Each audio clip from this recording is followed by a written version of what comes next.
Mecha-Tokyo Rush! Hi there, this is Dan Whiteman, and Jason. we're not doing Dan and Jason Play a Thing today, although we are in fact playing a thing today. This is our game and not someone else's game, Mecha-Tokyo Rush. I noticed a couple weeks ago that it's been since like June's that I last made a video of this game. And I have been working on it, I promise, but it's been mostly really boring stuff like save systems and menus and yeah. Yay, playtesting. Yay, plus and playtesting, yeah. We're trying to do a video of this last week, and we're completely drowned out by the music, so I had to put in a volume control settings in this so that we won't get drowned out by the music this time. You can actually hear the stuff we're saying. So I'm going to hand the mic off to Jason so I can start doing stuff, getting the game going. Okay. So here we are at the main menu where we get to pick characters. I'm going to pick Tara, which is the character I like playing as the most. But we have 8 characters. They all have different powers. Yeah, she has the beam. You know, Giga here has the blast. Then we have fire and ice. A song of ice and fire. Sorry. And, you know, they all have different powers. That would be Earth, Wind, and Fire, not Ice and Fire. No, the Song of Ice and Fire, that's Game of Thrones. Oh. I sit corrected. Yes, you do.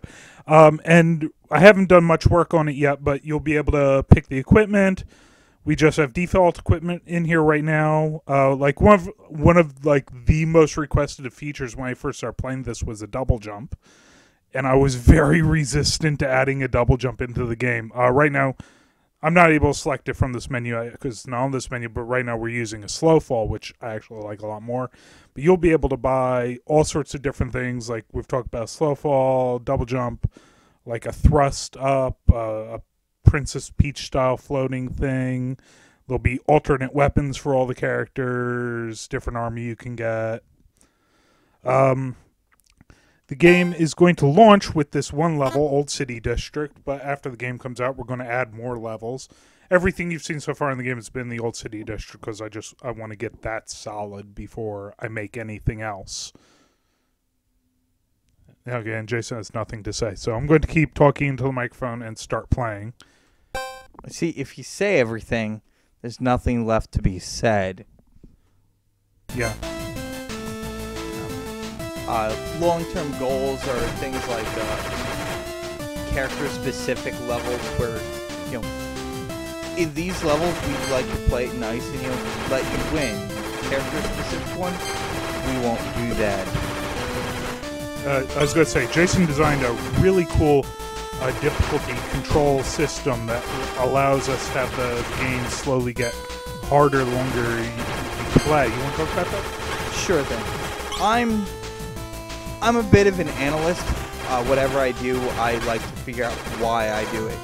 And that actually translated very well into figuring out why the game is difficult at different points. So one night, I was just playing a whole bunch of levels, taking a whole lot of notes, and it just sort of fell into place on, you know, how things were difficult, how the character reacts to them, and, you know, what takes focus and what hits you. And so we put that together, we did it for a few levels, it worked out perfectly, and then we translated for the rest of the game. Unfortunately, past that point, he had to answer the phone. Past that point, like, as he's been making new levels, it's spot on. So that just allowed us to really scale the game and really give us an idea of how we were going to make difficulty depending on how long you're playing. Ideally, we want to put in a few different difficulties. The difficulties really won't change anything. They'll just change how long you're playing and the bonuses that you may get at the end, different bosses that you fight, and so on and so forth. So that covered it.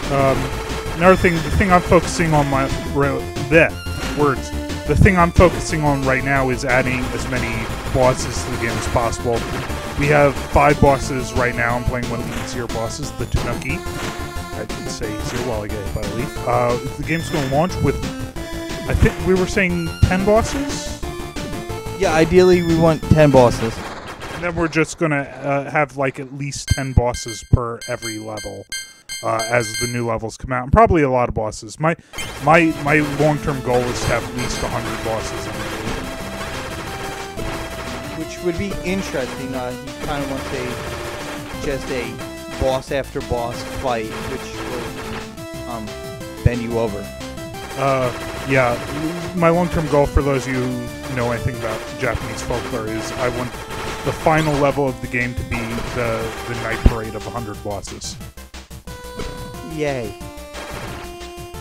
But yeah, so yeah, those are long-term goals that we're not really looking at until after the game comes out.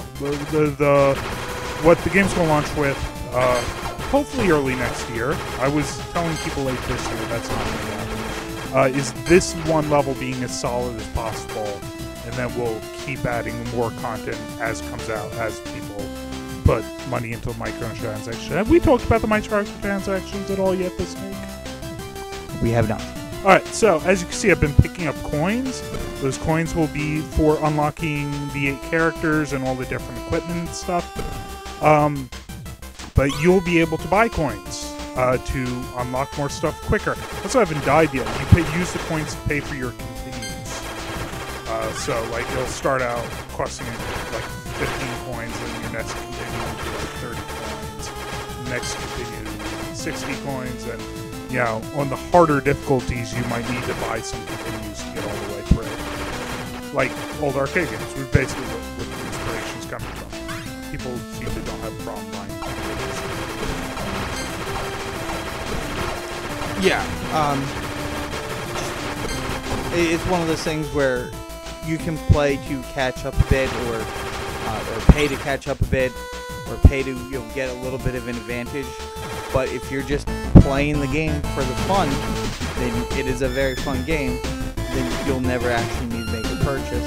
It balances out itself out in that sort of sense.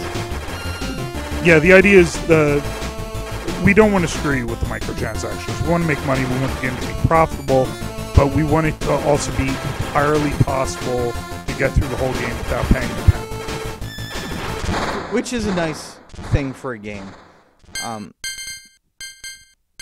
Yeah, it just seems to be the ideal way to do it. Just because the people that don't want to pay still get the entire feel for the game, but they effectively have to pay in playtime.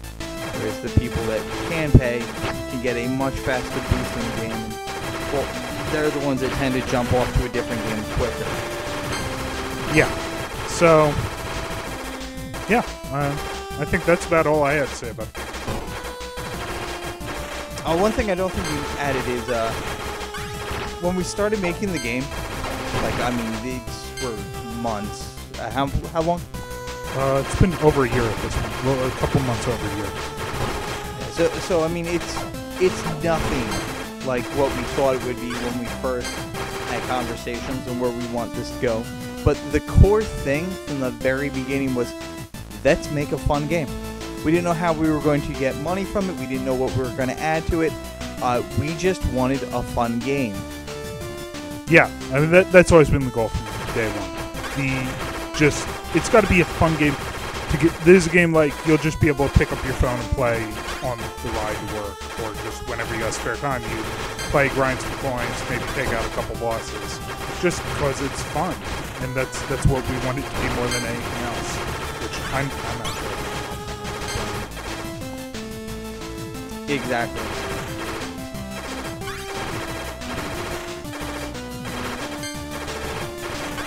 At the beginning, we didn't know we were going to have the double jumping. In fact, we were very adamant against it, like he mentioned. Because, it affects balancing. And the entire game was balanced towards being very difficult without a double jump. Alright, so this boss here I'm hitting at now is one very dependent on, the specific knowing his pattern and stuff like that. So I'm going to just let myself die to it so I don't reveal that pattern, so it's more challenging with you guys when you get to play him. Oh no, fire. Ow, death. People might recognize that character from a certain popular anime on Netflix right now because we're both referencing Japanese mythology. And yeah, you don't see it yet, but it's coins to use continue. I'm just going to hit endgame. So, are we done? All right. So, yeah, that's Dan and Jason from Giant Evil Robot. Mecha-Tokyo Rush, hopefully early next year. And hopefully I'll make videos more often than every 4 months or so.